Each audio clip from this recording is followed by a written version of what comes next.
In part one, we talked about the activities and tools that you need to close the loop. In this video, we're going to go out on a limb a little bit and actually put some numbers against the activities that you need to do to actually implement it. And then I'm going to go through a high-level ROI model. We're going to look at how to implement a closed-loop system and walk through some of the stages, costs, and activities that are associated with getting this work done. First stage we're going to look at is requirements gathering, KPI definition.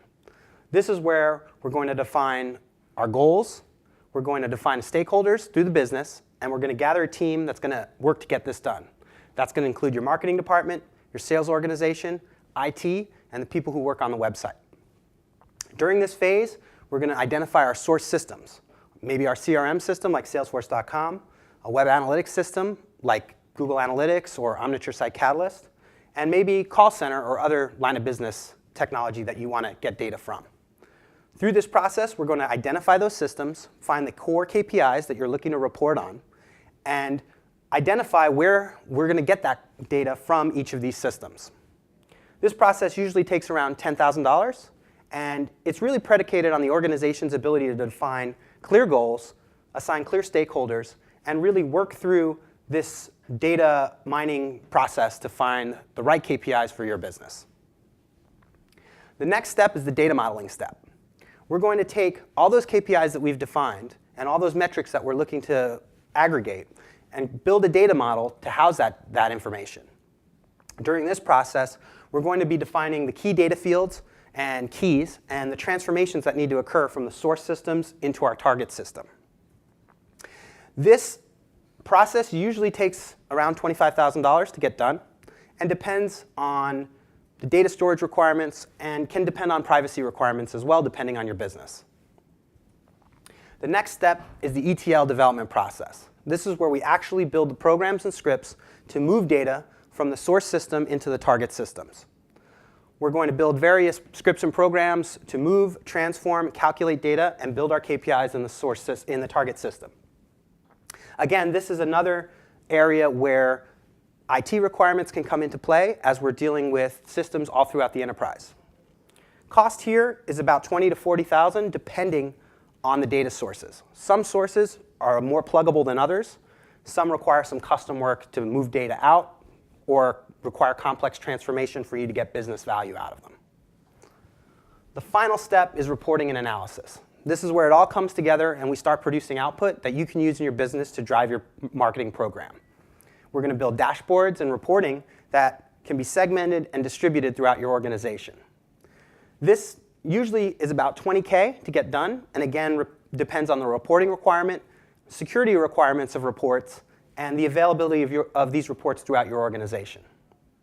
If you add it all together, between all these phases, with 3 data sources, common data sources, on the high side, you'd be looking at about $175K to get this whole job done.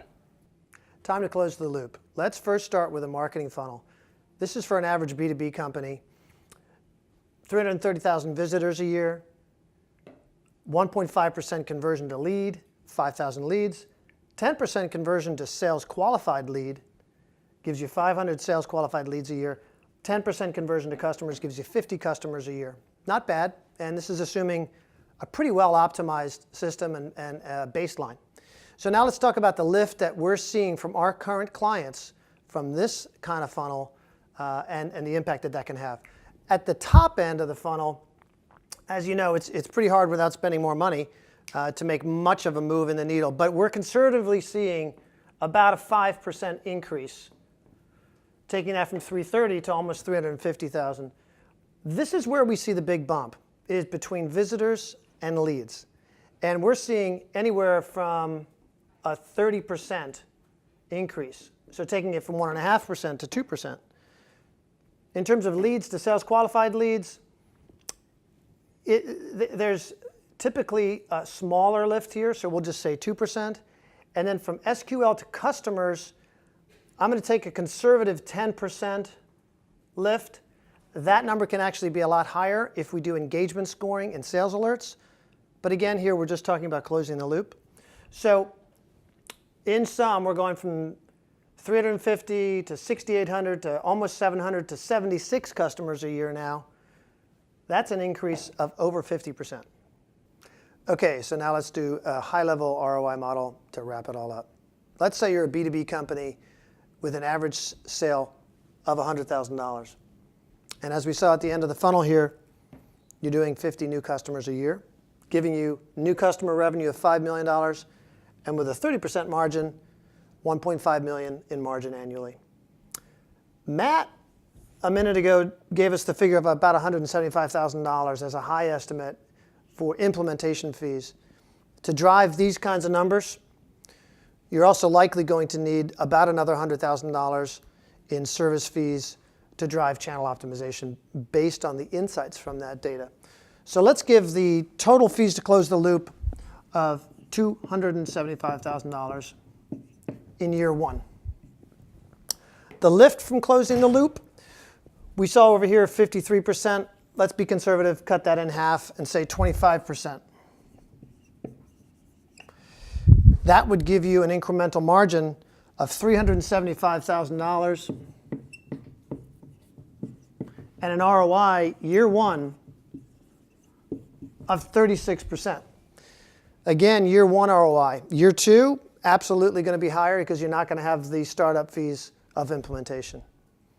So I hope this video has been helpful, again, based on a lot of assumptions, but also based on experience that we're having right now with clients a lot like you. So feel free to reach out anytime.